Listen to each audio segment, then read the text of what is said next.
B report ಆಗಿದೆ ಅಂತ ಹೇಳ್ತಾ ಇದ್ದೀರಿ. ಅದು ಪತ್ರಿಕೆಯಲ್ಲೂ ವರದಿಯಾಗಿದೆ. ಇದು ಹೊಸ ವಿಚಾರ ಏನಲ್ಲ. ಈ ಘಟನೆ ಪ್ರಾರಂಭ ಆದಾಗ ವಿರೋಧ ಪಕ್ಷಗಳು ಇದನ್ನು ರಾಜಕೀಯವಾಗಿ ಬಳಸ್ಕೊಂಡ್ರು. ಕೇಂದ್ರ ಸರ್ಕಾರ ಮತ್ತು ಅಲ್ಲಿಂದ ರಾಜಭವನಕ್ಕೆ ಪ್ರವೇಶ ಮಾಡಿ ಪಾದಯಾತ್ರೆ ಮಾಡಿ ದಿನನಿತ್ಯ ಇದನ್ನೇ ಮಾಡ್ತಾ ಹೋದರು. ಬಟ್ ವಸ್ತುಸ್ಥಿತಿ ನಾನು ಪ್ರೆಸ್ಸಲ್ಲಿ ಹೇಳಿದ್ದೆ ನಿಮ್ಮ ಜೊತೆ ಇಲ್ಲೇ ಕೂತ್ಕೊಂಡು, ಇಲ್ಲಿ ಕಾನೂನಿನ ಉಲ್ಲಂಘನೆ ಆಗಿಲ್ಲ, ರಾಜಕೀಯ ಪ್ರವೇಶ ಆಗಿಲ್ಲ, ಸ್ವಜನ ಪಕ್ಷಪಾತ ಆಗಿಲ್ಲ, ಹಣಕಾಸಿನ ವರ್ಗಾವಣೆ ಆಗಿಲ್ಲ ಅಂತ ಸ್ಪಷ್ಟವಾಗಿ ಹೇಳಿದ್ದೆ. ಅಷ್ಟಕ್ಕೂ ಸಿದ್ದರಾಮಯ್ಯ ಅವರು ಒಬ್ಬ ಪ್ರಾಮಾಣಿಕ ರಾಜಕಾರಣಿ, ದಕ್ಷ ಆಡಳಿತಗಾರ. ಅವ್ರ ಹೆಸರಿಗೆ ಕಳಂಕ ತರಬೇಕು, ಅವರ ವ್ಯಕ್ತಿತ್ವನ ನಾಶ ಮಾಡಬೇಕು, ಕಾಂಗ್ರೆಸ್ ಸರ್ಕಾರನ ಅಸ್ಥಿರಗೊಳಿಸಬೇಕು ಅನ್ನುವ ರಾಜಕೀಯ ಪಿತೂರಿಯನ್ನು ಬಿಟ್ಟರೆ ಈ ಒಂದು 14 ಸೈಟ್ ಏನು ಕೊಟ್ಟಿದ್ದರು ಶ್ರೀಮತಿ ಪಾರ್ವತಿ ಅವರಿಗೆ, ಅದರಲ್ಲಿ ಕಾನೂನು ಬಾಹಿರವಾಗಿ ಏನೂ ಇರಲಿಲ್ಲ. ಅವ್ರ ಜಮೀನು ಕಳೆದ 3 ಎಕರೆ 16 ಗುಂಟೆ ಪರ್ಯಾಯವಾಗಿ ಕೊಡಬೇಕು. ಅದು ಸರ್ಕಾರದ ನಿಯಮಾವಳಿಗಳ ಪ್ರಕಾರನೇ ಕೊಡಬೇಕು ಅಂತೇಳಿ ಅವ್ರ ತಪ್ಪನ್ನು ಅವರೇ ಒಪ್ಪಿಕೊಂಡಿದ್ರೆ ಮೂಡೋದವರು ಅವರೇ ಪರ್ಯಾಯ ಕೊಟ್ಟಿದ್ದಾರೆ. ಸೊ ಹೀಗಾಗಿ ಇದು ಸಹಜವಾಗಿ ನಾವು ಹೇಳ್ತಾನೆ ಬಂದಿದ್ವಿ, ಇದರಲ್ಲಿ ಏನೂ ಇಲ್ಲ, ಇದು ರಾಜಕೀಯ ಹೀಗೆ ಅಂತೇಳಿ. ಇದು ಇನ್ನಾದ್ರೂ ವಿರೋಧ ಪಕ್ಷಗಳು ಈ ಥರ ಕಾನೂನಿನ ಬಾಹಿರವಾದಂಥ ಕೆಲಸಗಳಲ್ಲಿ ಹೋರಾಟ ಮಾಡಲಿ. ಕಾನೂನಿನ ಉಲ್ಲಂಘನೆ ಆಗದೆ ಅಧಿಕಾರನ ದುರ್ಬಳಕೆ ಮಾಡದೇ ಸ್ವಾರ್ಥ ಮಾಡದೇ ಇರತಕ್ಕಂಥ ವಿಷಯಗಳನ್ನು ರಾಜಕೀಯ ದುರುದ್ದೇಶಕ್ಕೆ ಬಳಸ್ಕೊಂಡು ಗುಣಾತ್ಮಕ ನಾಯಕರ ತೇಜೋವಧೆ ಮಾಡೋದನ್ನು ನಿಲ್ಲಿಸಬೇಕು. ಅವರು ಯಾರೇ ಇರಲಿ ಅಂತ ನಾನು ಹೇಳಲಿಕ್ಕೆ ಬಯಸ್ತೇನೆ. ಮತ್ತು ಈ ತೀರ್ಮಾನ ಜನರಿಗೆ ಗೊತ್ತಾಗಿದೆಯಲ್ಲ, ಜನರಿಗೆ ಗೊತ್ತಿತ್ತು ಇದರಲ್ಲಿ ಏನೂ ಇಲ್ಲ ಅಂಥೇಳಿ. ಈ ಒಂದು 14 ಸೈಟ್ ಪ್ರಕರಣದಲ್ಲಿ ಏನೂ ಇಲ್ಲ ಅನ್ನೋದು ಗೊತ್ತಿತ್ತು. ಹೀಗಾಗಿ ಸಹಜವಾಗಿ ನಾನು ಹೇಳಿದ್ದೆ, ಸುತ್ತೂರಲ್ಲಿ ಒಂದು ಕಾರ್ಯಕ್ರಮ, ನಾನು ತಾವೆಲ್ಲ ಇದ್ರಿ, ಶೇಕ್ಸ್ಪಿಯರ್ ಡ್ರಾಮಾ ಇದೆ ಕಿಂಗ್ ಲಿಯರ್ ಅಂತ, ಅದರಲ್ಲಿ God seeks this truth but wait ಅಂತ. ಆ ಥರದಲ್ಲಿ ಸತ್ಯ ಈಗ ಏನು ಅಂತ ಗೊತ್ತಾಗಿದೆ. ಹೀಗಾಗಿ ಅವರು ದೋಷಿನೇ ಆಗಿರಲಿಲ್ಲ, ನಿರ್ದೋಷಿ ಅಂತ ಹೇಳೋದರಲ್ಲಿ ಏನು ಉತ್ಪ್ರೇಕ್ಷೆನೂ ಇಲ್ಲ. ಈಗ ಬಿಜೆಪಿಯವರು ಪಾದಯಾತ್ರೆನೂ ಕೂಡ ಮಾಡಿದ್ರು, ಅದೆಲ್ಲಕ್ಕೂ ಹಿನ್ನಡೆ ಅನ್ನೋದಿಲ್ಲ. ಹಿನ್ನಡೆ ಪ್ರಶ್ನೆಕ್ಕಿಂತ ಅವ್ರ ಕಾನ್ಷಿಯಸ್ನ ಅವರೇ ಪ್ರಶ್ನೆ ಮಾಡ್ಕೋಬೇಕು. ಯಾಕಂದರೆ ಇದೆಲ್ಲ ನಡೆದಿದ್ದು ಅವರ ಅಧಿಕಾರದ ಅವಧಿನಲ್ಲಿ ಅಲ್ವಾ. ಅವರೇ ಇದ್ದಾಗ ಇದನ್ನೆಲ್ಲ ಸರಿ ಮಾಡೋ ಉದ್ದೇಶ ಇದ್ದರೆ ಮಾಡ್ಬೋದಾಗಿತ್ತು, ತಪ್ಪುಗಳಾಗಿದ್ದರೆ. ಅದನ್ನು ಬಿಟ್ಬಿಟ್ಟು ಯಾವ ಕಾನೂನಿನ ದುರ್ಬಳಕೆ ಆಗದೇ, ರಾಜಕೀಯ ಅಧಿಕಾರ ಹಸ್ತಕ್ಷೇಪ ಆಗದೇ ಪಾದಯಾತ್ರೆ ಮಾಡಿ ರಾಜಭವನಕ್ಕೆ ಹೋಗಿ ಅಲ್ಲಿ ಕಂಪ್ಲೇಂಟ್ಸ್ ಕೊಟ್ಟು ವಿತಿನ್ ನೋ ಟೈಮ್ ಎನ್ಕ್ವೈರಿ ಮಾಡಿಸೋಕ್ಕೆ ಆದೇಶ ಇದು ಸರಿಯಾದ್ದಲ್ಲ. ಬಟ್ ನ್ಯಾಯ ಇದೆಯಲ್ಲ, ನ್ಯಾಯ ಅನ್ನೋದೊಂದಿದೆ, ಅದು ನ್ಯಾಯನ ಗೌರವಿಸಬೇಕು. ಅದು ಪ್ರಜೆಗಳ ಕರ್ತವ್ಯ, ಆದ್ಯ ಕರ್ತವ್ಯ. ಹೀಗಾಗಿ ಇವತ್ತೇನು ರಿಪೋರ್ಟ್ ಬಂದಿದೆ, ಅದು ನಾವು ಏನು ನಮ್ಮ ಮನಸ್ಸಲ್ಲಿತ್ತು, ನಾವೇನು ಮಾಡಿಲ್ಲ ಅಂತ ಹೇಳ್ತಾಯಿದ್ವಿ, ನಾವು ನಿರ್ದೋಷಿ ಅಂತ ಹೇಳ್ತಿದ್ವಿ, ನಮ್ಮ ಹಸ್ತಕ್ಷೇಪನ ಅದರ ಸ್ಪಷ್ಟೀಕರಣ. ಸಿಎಂ ಕುರ್ಚಿ ಇನ್ನೂ ಭದ್ರ ಆಯಿತು ಅಂತ ಅನ್ನಿಸ್ತಾ ಇದೆ.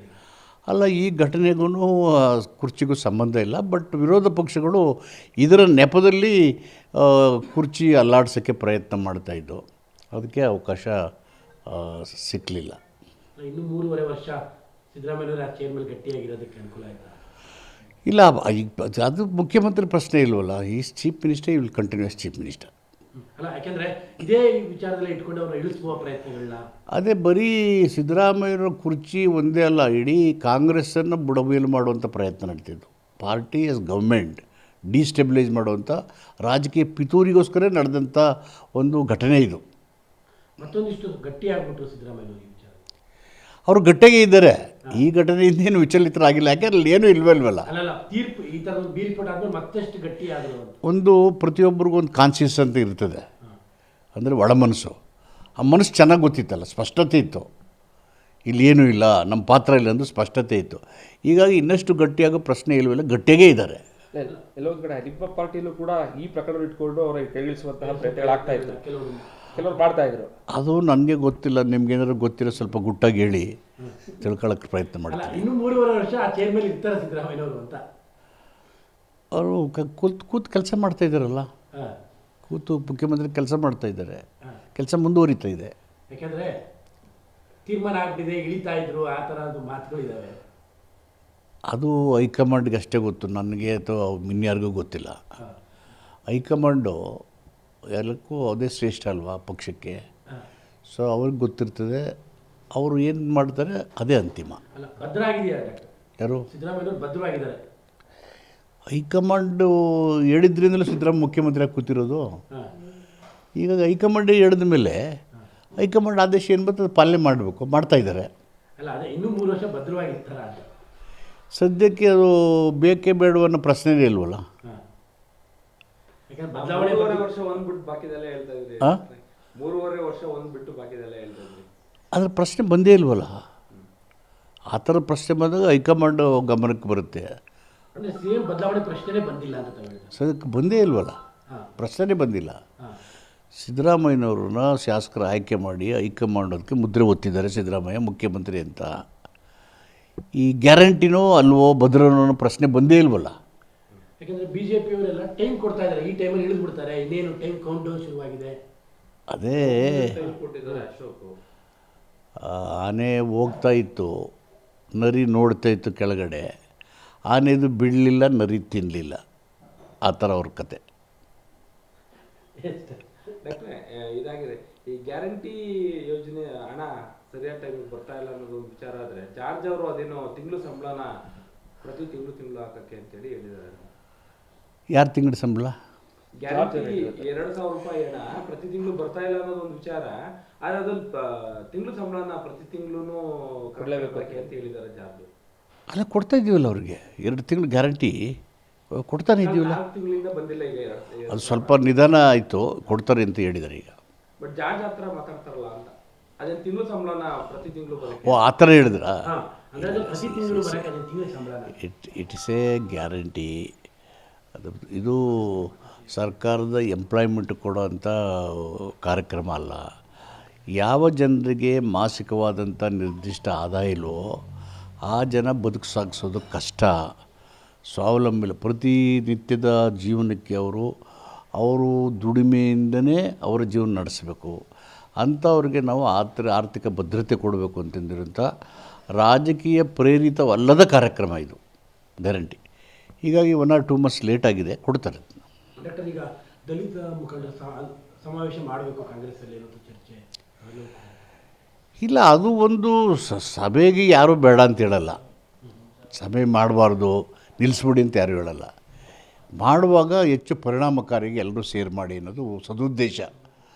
ಅದರ ಬಿಟ್ಟರೆ ನಿಲ್ಲಿಸ್ಬಿಡಿ, ಮಾಡಲೇಬಾರ್ದು, ಅಥವಾ ಅದು ವಿವಾದಿತವಾಗಲಿ ಅಥವಾ ಚರ್ಚಾ ವಿಷಯವಾಗಲಿ ಅಲ್ಲವೇ ಇಲ್ಲ. ಮಾಡಬೇಕು, ಮಾಡ್ತೀವಿ, ಎಲ್ಲರೂ ಸೇರಿ ಮಾಡ್ತೀವಿ, ಪಾರ್ಟಿ ಫೋರಮಲ್ಲೇ ಮಾಡ್ತೀವಿ. ಅಲ್ಲ, KPCC ಅಧ್ಯಕ್ಷ ಬದಲಾವಣೆ ಆಗಬೇಕು, ರಾಜಣ್ಣ ಸಮೇತ ಎಲ್ಲರೂ ಕೂಡ ಹೇಳ್ತಾ ಇದ್ದಾರೆ. ಈ ಎಲ್ಲ ವಿಷಯಗಳು ಅಂತಿಮವಾಗಿ ತೀರ್ಮಾನ ಆಗೋದು ಹೈಕಮಾಂಡ್ ಮುಂದೆ. ಅವರು ಯಾವಾಗ ಏನು ಮಾಡಬೇಕು ಅಂತ ಹೇಳಿ ಹೈಕಮಾಂಡ್ ಹೇಳುತ್ತೋ ಆವಾಗ ನಿರ್ಧಾರಗಳಾಗ್ತವೆ. ಅಲ್ಲ, ಹೈಕಮಾಂಡ್ ತೀರ್ಮಾನ ಮಾಡುತ್ತೆ, ಬಟ್ ಚರ್ಚೆಗಳು ಇಲ್ಲೇ ಜೋರಾಗಿ ನಡೀತಿದೆಯಲ್ಲ. ಹೇಳಿಕೆಗಳು ಕೊಡ್ತಾ ಇದ್ದಾರಲ್ಲ ಅಂತ. ಆ ಹೇಳಿಕೆಗಳಿಗೆ ನಾನು ಪ್ರತಿಕ್ರಿಯೆ ಮಾಡೋಕ್ಕಾಗಲ್ಲ.